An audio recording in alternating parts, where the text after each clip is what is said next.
Assalamu alaikum. Welcome to this Halal Food Podcast, interacting with industry stakeholders to understand the value of the market and also understand certification whenever we are speaking to certification bodies. Today, we have the pleasure of welcoming Amer Rashid, who represents an organization called Halal Certification Organization in the UK. So I'm going to invite Amer to introduce himself and the organization that he represents. Thank you very much, Abul. Wa alaikum assalam, and thank you for giving us this opportunity to explain ourselves and our services to the various industries. As you mentioned, our name of our organization is known as Halal Certification Organization, or HCO. My name is Amer Rashid. By profession, I'm a vet and MSc in Meat Science and Technology. I serve this organization as a technical director. As a part of the management team, we have our vision, and the vision is one of our vision is changing the perception and the understanding of halal to improve it, to take it to the next level. Beside this, we really want to promote the consistent best practices in the production of halal consumable products. And we're talking about when consumable products is from meat to non-meat. In the terms of the when it comes to the practices, i.e. comes to the hygiene, animal welfare, health standards, we wanted to uphold the best practices.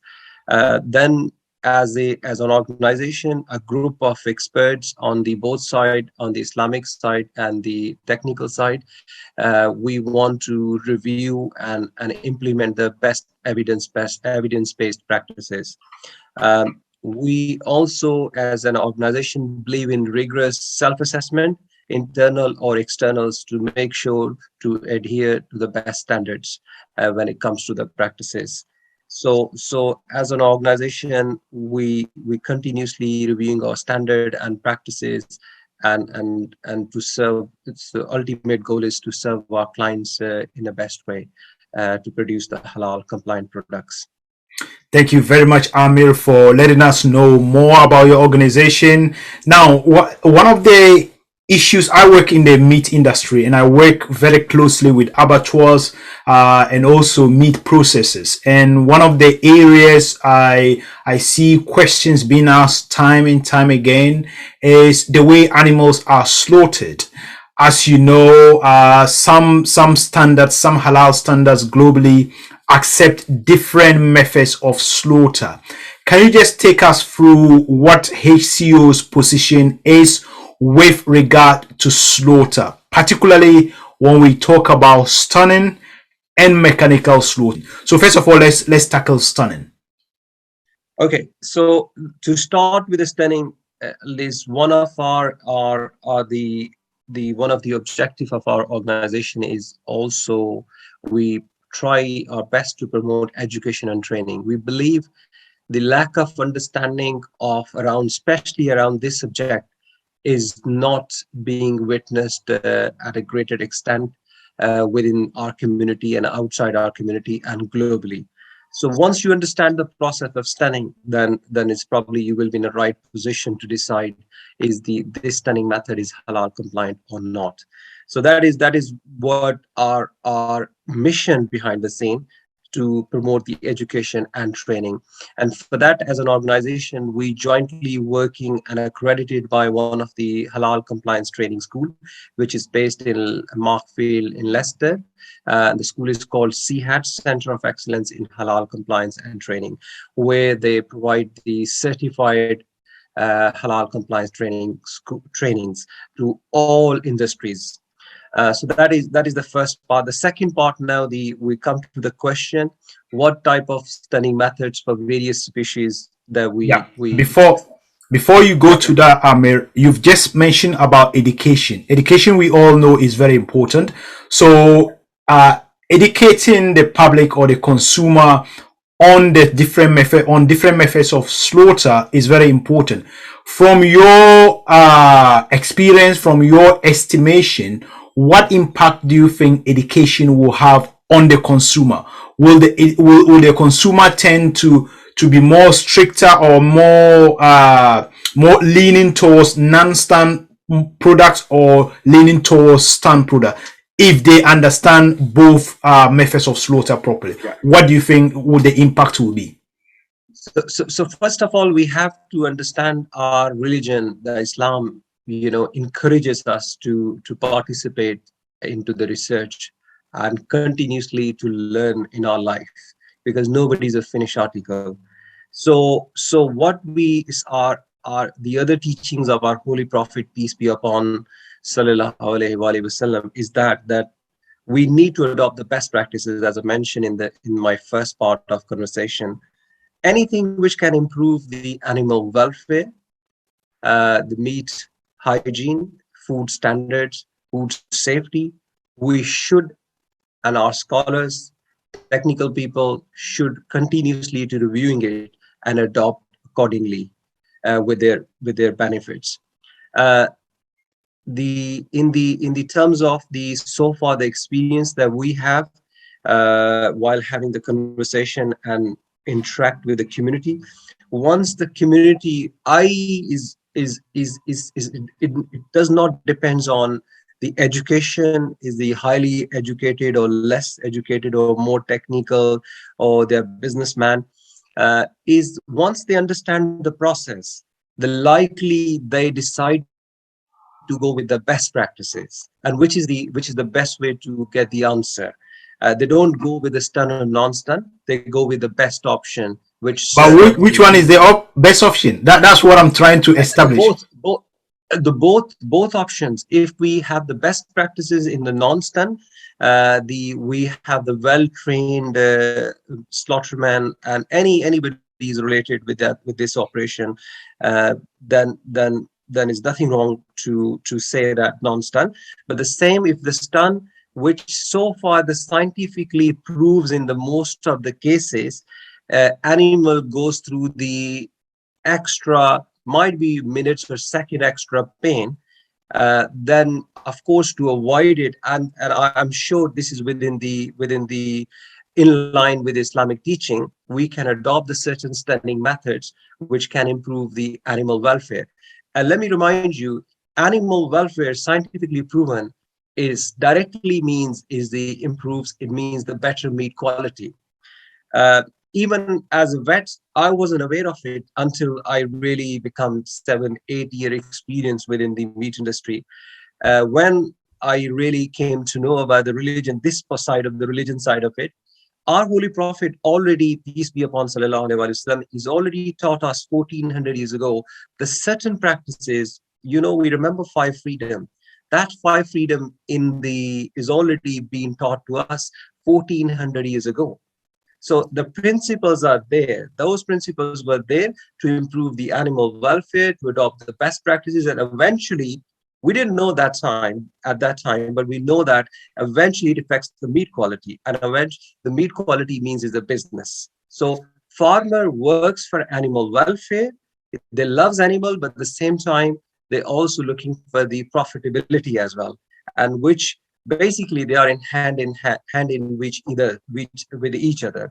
So you can't take one thing from the other. So basically, the conclusion is this: so far the interaction that we have with our community, if we are adopting anything which can improve the animal welfare and the other parameters, food safety, meat hygiene, I think our community is likely to acceptable those methods, i.e. non-stun or the stun methods, according to the Islamic Sharia law.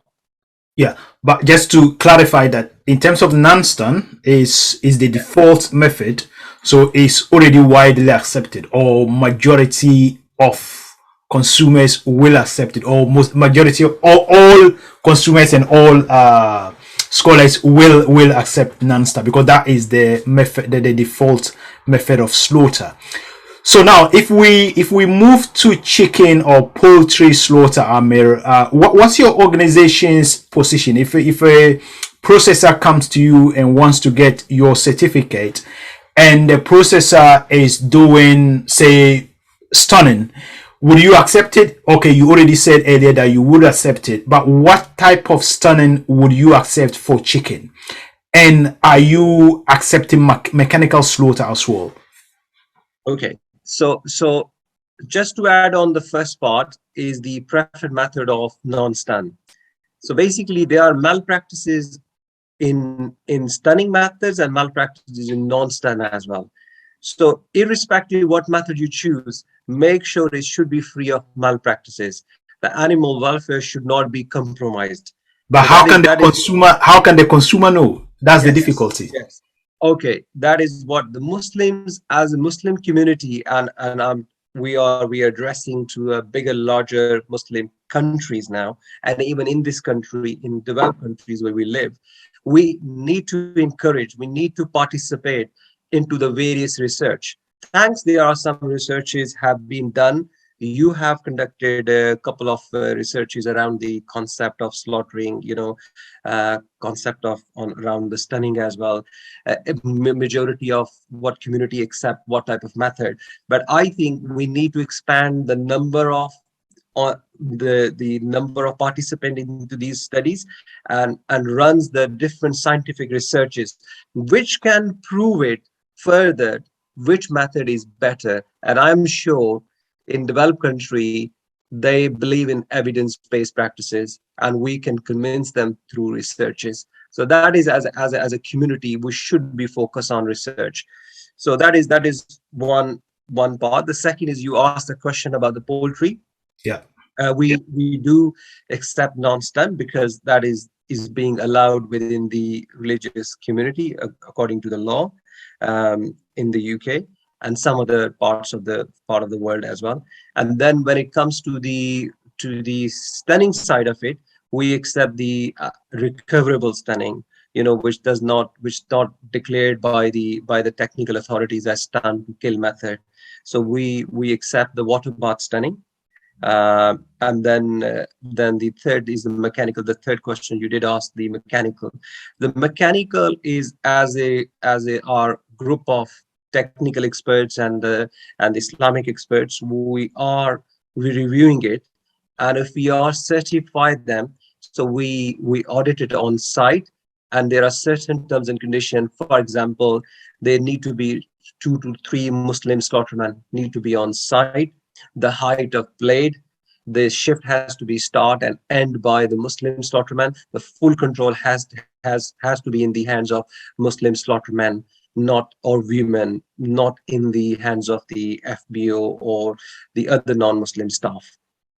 So that is our approach. But we carefully, when we adopt these practices like mechanical, we are very careful when it comes to the operation of it. Okay. And So on top of it, we also when we approve a certain method, we have a procedure behind the scene.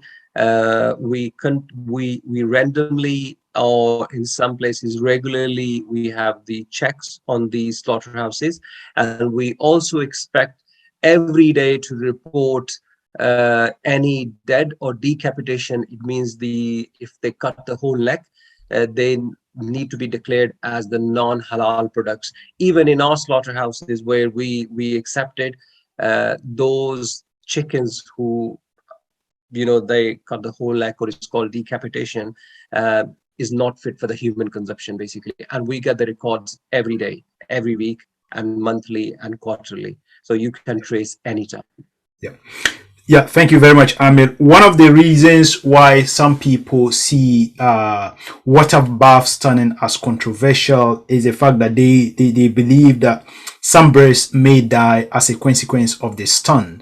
Do you have any mechanism for removing birds that may die as a result of water bath stunning?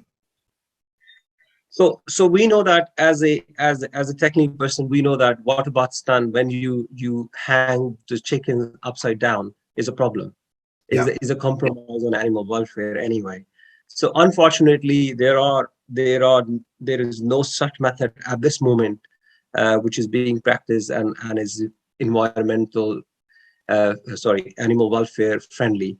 But I think there are some researches are on the way. So hopefully next 5, 8, 9, 5 to 10 years, we will adopt those practices which can improve the animal welfare and the halal slaughtering.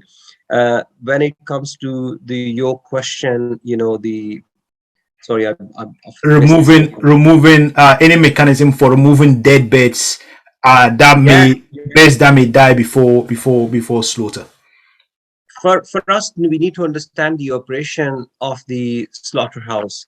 There are animal welfare officers, there are supervisors, there are technical managers, there are Muslim slaughtermen. One of them is keep checking if is anybody's missed by the mechanical blade. If they're not doing mechanical blade, or even by hand they are slaughtering, if they're missing, there is a third spare one is available to slaughter the chicken, because the speed, it all depends on the speed, how many birds they're doing per hour. So basically, and the vets on the top of it, then the CCTV cameras are on the top of it as well. So basically there are so many, and then of course an halal auditor and inspectors does their job at regular intervals, or sometime the every day. So if any of them is not doing their job and the birds are being missed, so is nothing to do with the rules and the standards. It means the people are not doing their job. There's a problem with their, i.e., with their practices or with their training. So they need to be taken off the line and need to be retrained. So basically the standards are there, the procedures are there. The people need to be vigilant once they are online. And this is already been agreed. Once we have a client, that's been agreed in the part of the agreement. If it's anything like this, they need to be removed off the halal chain, basically. Okay. So, in terms of removing animals that may die as a result of stunning, is it the duty of the certification body, or is it the duty of the abattoir? Who holds the responsibility? I believe this need to be done is the both side, but the first person who will see it is probably the Muslim slaughterman. And again, I said the training is very, very important. This is one of the area where we need to train these Muslim slaughtermen or women, and it's not about just the training of slaughtering. It's just the halal compliance and some other regulations as well. They need to be taken off as kind of CPD. Training sessions at regular intervals need to be organized for these operational staff, which is unfortunately is not very common. But I think in the meat industry, it should be encouraged. Yeah. Thank you very much, Amer. So now let's move to, we're still discussing chicken, but before we go to other species, I just wanted us to look at the slaughter man himself, because I know there are some standards that accept slaughter by Muslims and slaughter by people of the book. Where does your organization stands when it comes to slaughtermen? So if an abattoir has got Muslim and non-Muslim slaughtermen, do you only accept Muslim slaughtermen in addition to non-Muslim slaughtermen? And under what condition would you accept, say, kosher meat as halal?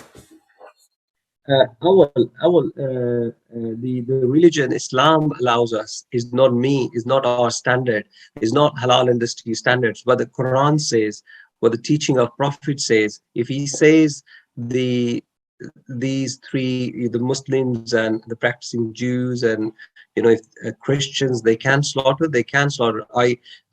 We cannot do anything about it. But I think in most of the places we find the Muslim slaughtermen, women to slaughter the chickens. So at this moment we don't have any problem. But in special cases, I think this is the job of the Islamic experts to consider it. But at this moment, we have not been in this position where we have to review this kind of special circumstances. I would say these are special circumstances, but at this moment, we are okay with our resources and finding the Muslim slaughtermen women. Yeah. You see, although you made a very good point, the fact that, look, whatever is written in the scriptures is written, but the reason why I ask it is there are certifiers who will not certify kosher meat as halal whilst there are others who will certify kosher meat as halal. So it will be important, like for you to clarify. So if a kosher processor came to you to certify their products as halal, what would be your judgment? Will you do it, or will you not? Will you not accept it? Of course, the Quran does permission to accept is a permissible, is not slaughter as halal, but is a permissible, is halal, permissible that we can consume it. So again, is scripture, is Quran, is Allah's words, is we can't change it. Yes, as a Muslim, you got a choice Yeah. to take it or not. But Yeah. that's all personal choices, and that's the beauty of religion and beauty of you know beauty of our religion, the Islam, or as a culture. If you got the choice, uh, you can have it. But I will have a choice. I will eat halal. Then I will go for the kosher. But for me, the God, Allah, has given us the permission, and we should follow His rules and regulations and our Holy Prophet's teaching. Yeah. So do you think it may be wrong for a Muslim to argue that Muslims should not consume kosher? As a certifier, what would be, or as a person, let's take the certification body out of the way. If another a certification body says, "Oh no, we will not certify kosher," we've seen that another certifier is certifying kosher. What would be your viewpoint on that? But well, I see it every day. No, is we that this is like where we need to agree and disagree and move on. Yeah. Like I said, Quran does, through the Allah message is very clear in Quran. It does allow you to consume that meat. So now is your own personal choice to have it or not. So we don't need to agree. If they want to stick with those practices, you got a choice. Alhamdulillah, thanks to Almighty Allah, the option is there. You can have it. Yeah. So answer is, I think, very clear. We have to go by what the teachings of it says in Quran, and our teachings of our holy and teaching and practices of our holy prophet. There are so many examples are there when our holy prophet had consumed kosher meat. Thank you very much. I think we've exhausted that bit. Now let's move on to cattle. We've looked at poultry. We've looked at stunning. We've looked at mechanical slaughter. We've looked at slaughter by Ahl Kitab.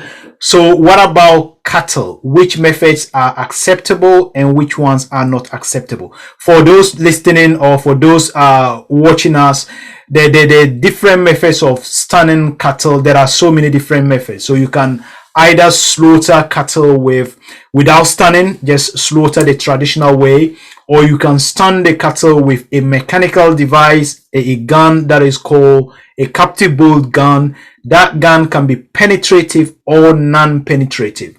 Apart from the mechanical stunning, you can also use electrical stunning, and in electrical stunning you also have head-only electrical stunning and head-to-body electrical stunning.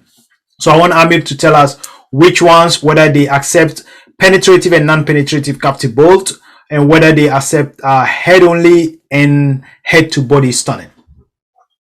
So the first thing in this case, we try to use not the words gun, because the gun is very heavy word. And when a common masses or non-technical person who does not have any link with the meat industry, they think the other gun. So this is a device which is used to stun the cattle or bovine species. So we try to avoid it because it has the negative impact when it comes to the understanding of stunning. The use of gun. So not to use gun, not to use device. It's a device basically. We, of course, as per law, the non-stun we do certify and we accept without any hesitation. But at the same time, we make sure no malpractices and have the best trained Muslim slaughtermen to avoid, because with the problem with the bovine, the animal goes through. It could be, if you have not they do not cut the certain the specific blood vessels, the animal can go unnecessarily pain, could be from 6, 7, 8 minutes to go, it could be 15 and 18 minutes. So make sure they are the experienced and the trained slaughtermen. When it comes to the stunning side of it, we go by what is allowed within the GSO standard, which is the electric. Unfortunately, the electric is not being practiced in the UK. And then it comes to the second option, which is a captive bolt. Then the non-penetrative, we accept it because this is the method of stunning is the acceptable by the most of the Muslim community. Then the third method, which is a captive bolt penetrative one. So this is, we at this moment is under review by our technical experts and our Islamic scholars. We reviewing the scientific paper, we are reviewing and studying the Islamic principles on it. And beside this, we are also visiting the various slaughterhouses. So that is under consideration by our board. Okay, thank you very much. So that is not acceptable as we speak. It is if any of the slaughterer or FBO or the any of our clients wants to have a discussion around the penetrative captive bolt, please do contact us. And again, it all depends what is their perception. We can share our understanding, we can witness on site, and after that I'm sure we can work together. Okay. So now let's move to sheep and goats, small ruminants. Again, let me just explain that small ruminants too can be stunned with mechanical stunning, penetrative and non-penetrative captive bolt, electrical stunning, head only and head to body electrical stunning. So I'm going to leave it to Amer to let us know which ones are acceptable. This is particularly important for abattoir operators and also to consumers who may be buying such products. So can you explain which methods of stunning of small ruminants you accept, please? Yeah. So again, to start with, non-stun, as like all of the certification bodies do accept. When it comes to the stun, head only stunning method, which is a globally accepted by the major Islamic countries, the Muslim countries, according to the GSO standard even as well. So head only has been proven from New Zealand to Australia to Middle East, that is recoverable. So animal does not die when we use head only stunning method.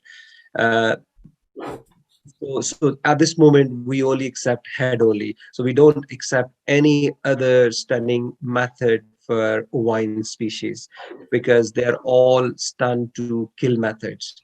So they are not being declared as stun to immobilize. So our team of experts only consider any method, research it when technically is declared those methods as a stun to immobilize, stun to make them unconscious, not stun to kill methods. So we don't consider those methods are halal compliant. Okay, thank you very much, Amer. I think we've exhausted the methods of slaughter. So now, because we've looked at method of slaughter of poultry, of cattle, and of small ruminants. So now let's move on to the market for halal products. This is important again for people who want to trade in halal products, for abattoirs who want to switch from non halal, or even those who are doing halal. They want to understand how the market is. Where do you think, Amer, is the place that exporters or meat processors should be looking at? Should they be considering the domestic market, or do you think there are wider opportunities in the overseas market? I think as a country, we are moving for the wider opportunities, and that is what the government is encouraging. And that's why HCO had initiated last year to be accredited for the GCC market. So we are accredited by the GCC Accreditation Center, which means we can support our clients if they want to export meat byproducts, long shelf life, dairy products, animal feed, chemicals, biochemicals, pharmaceutical products to GCC country. We can certify them, and our accreditation, our certification is being accepted by UAE, Saudi, Qatar, Oman, Bahrain, and many other countries. So that's why we invested into it to support our clients. I think we encourage is we should be going for a bigger cake. The slice of the cake for the halal industry does exist in the Middle East, in the GCC countries, and that's where New Zealand, Australia, and Brazil is making a lot of finance.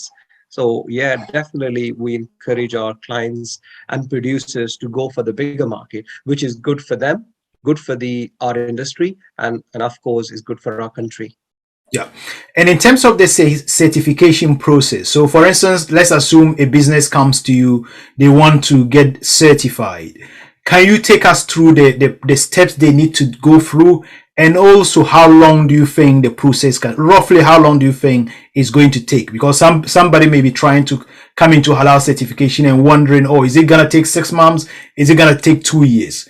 Or is it going to take 1 week? Can you just take us through the process? Where do they need to go first? What the processes involve and how long it will take? Yeah, I will just do special point, which is I think we are unique in the terms of as a HCO we are in the terms of our scope. We certify the animal feed as well. I'm not sure there are many certification body who can certify the animal feed as a halal. Remember that from the last year, April, any consumable item is going to the GCC country has to be certified by a certification body, which has to be accredited eventually by one of the GCC accreditation center. So animal feed producers, if they're looking to export their feed, they need a certification body. And please do contact us, and I'm sure as our team of experts, we can help to export animal feed to these countries. So okay, so when this is the additional information for your listeners. When it comes to your question, the process is in the terms of is a very simple. So we request our clients to fill an application online, which is on our website, www.hcoltd.co.uk, or they can contact us and we can send them the Word document as application form. Once we received it, we offer them a halal certification proposal, which contains our service agreement and the cost proposal as well. If they're happy with everything, then we move on to the next part, which is the documentation review and plus the physical audit on site. And the third part, which runs parallel, is the ingredients check if it applies to them. In the terms of the time wise, we generally say 6 to 8 weeks, but we have the certain clients who want to be certified within a certain time in special circumstances. Then what we do to support, again, as a certification body, we believe in, our senior management believe in, we are a community service. So we have to serve our community. For that, if somebody have a special request and it could affect their business, then we spend a dedicated time for them to certify within the certain period which is requested by them. But once we on board with them, the ball is very much in client's hand. If they provide us all the documentation and organize an audit on the site, the ball is very much on their side. So what we could do, we can expedite our process.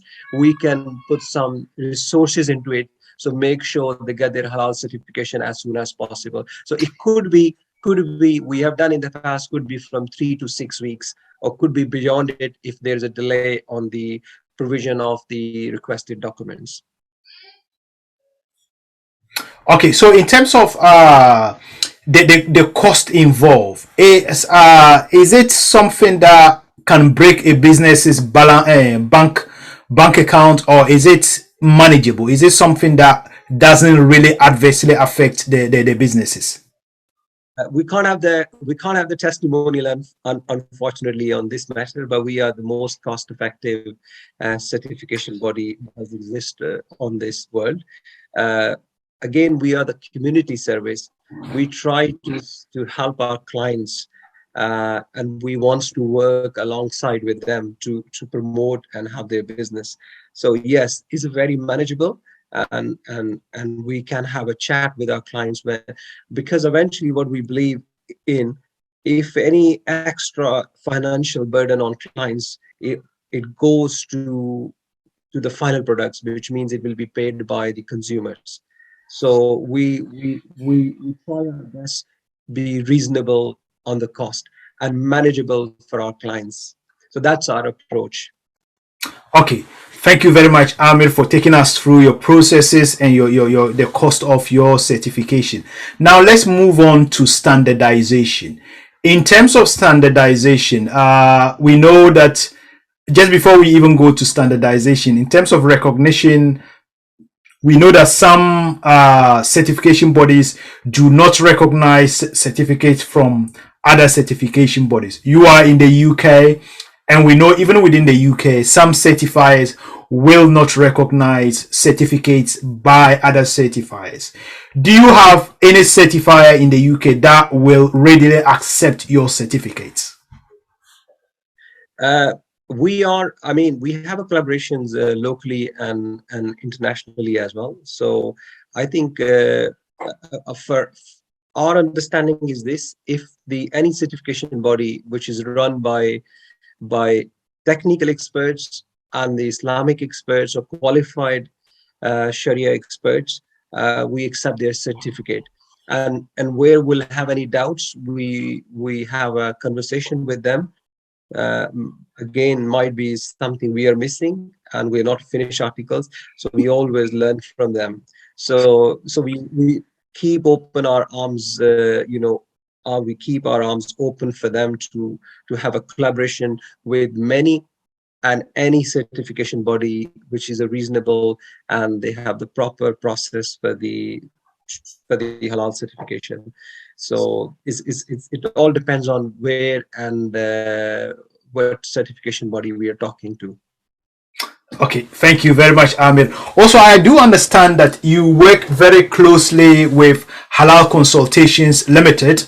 This is a sort of bond that we don't see very often in the halal sector, where two certifiers will agree to be very close with each other. Can you just explain what your collaboration with Halal Consultations is, please? Thanks. You asked me this question after I've explained what is our, one of our objective is to have open our doors for anyone. Mm-hmm. So 2 years, it was a hard work we were doing alongside the Halal consultation. And eventually now we are working as a Halal consortium. I don't know many collaborations, it did happen anywhere in the global. But if it did, very, very, very few. And in the UK is probably we're the first one in probably in the Europe. So the two certification bodies working together as a UK Halal consortium, independently working from each other, but they are sharing the resources. So which is, I think is very encouraging. And what is our plan is to expand this consortium with the other certification bodies. Again, it shows the unity among the certification bodies and helping each other to achieve more. It's all about the teamwork. And I think probably I can't say it was missing, but it wasn't practiced before. So hopefully we're hoping this will be witnessed very common in the future for the halal certification bodies. Yeah, thank you very much, Amir. You made mention of sharing resources. Can you please throw some more lights on that? When you say sharing resources, is it sharing the same management, sharing the same auditors, sharing the same computers? What do you mean by sharing resources? Yeah, no, just sharing the auditors, and then might be the finance controller you could share with it, not the computers. No, not computers, no data among the and the two certification bodies, just the auditors. And again, is a great opportunity. The other thing is what we wanted. We want the well-educated and trained youngsters to come into the halal industry. One other thing which is we think is missing the young blood. encourage them. This is another industry where they have a handsome career, handsome salaries.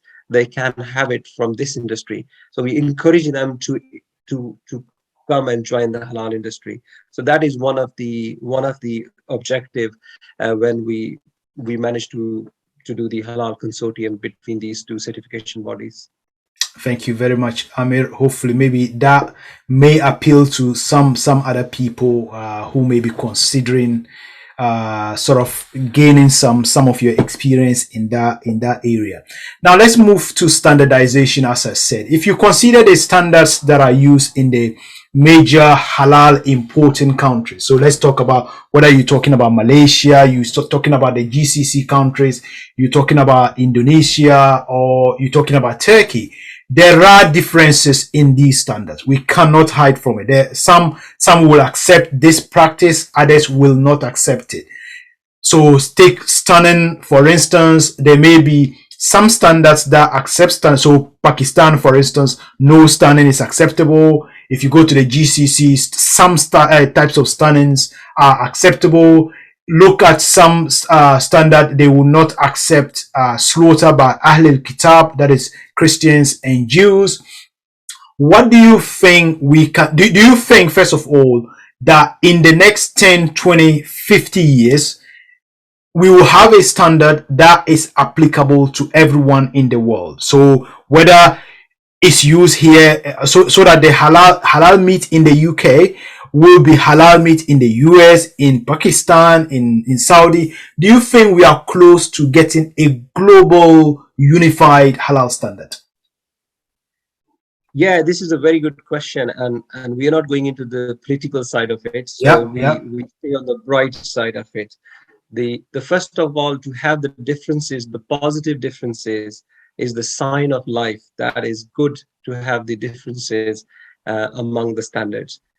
But then the second part, we need to understand what differences. There are very few differences. I can count them. It could be on the base of percentage of alcohol or the stunning methods, i.e. Some countries do accept and some countries don't accept. But rest of it is the pathology, the theme of the halal industry, the practices, the standards are same. So there is no much difference. There is only a few differences. Again, this is the personal choice of a consumer. They want to have a stunning or non-stun. They want this much of alcohol, in the final product, or on what basis they want gelatin. This is why the education of consumer is very, very important. So well-informed choice, what does it mean basically? If they are well-informed, they can make their own choice. So I think there are many standardization organizations. It wasn't 5 years ago, but I think now they are planning some meetings, and they are already had few meetings, in the last few months. They are in the process of meeting each other and try to work alongside each other. So I think it's an encouraging sign. Beside, again, you agree on disagree on certain points, but the bulk of it, the 90% is the same. So let's work on the positive side of it and leave the political side on one side. Thank you very, very much, Amir. I think this will be my last question, and it's on the standards. Again, on standards, many halal auditors or many certification bodies or many halal standards focus on the point of slaughter without any regard or any consideration on the farm during transport and restraint of the animal before slaughter. Do you think this is robust enough to assure Muslim consumers that the products they are consuming is 100% halal? I'm asking this because you mentioned about halal feed. In Europe, most animals are fed on whatever is fed on without any inspection by the halal certification body. Do you think what we're doing now is okay? We're just focusing on the point of slaughter, or do you think halal certifiers should extend their scope to the farm? Yes, a very good question. Actually, is one of our, if you, I mean, behind the scene, if you see a logo, it says halal, healthy, and hygienic. So basically, indirectly, it means farm to fork approach. So recently, we are working on it as a certification body to expand our scope beyond the slaughter. So we will be started working from farm. Might be that not necessarily means we're gonna cost our client, but it will help and encourages our auditors to have the understanding of the whole system.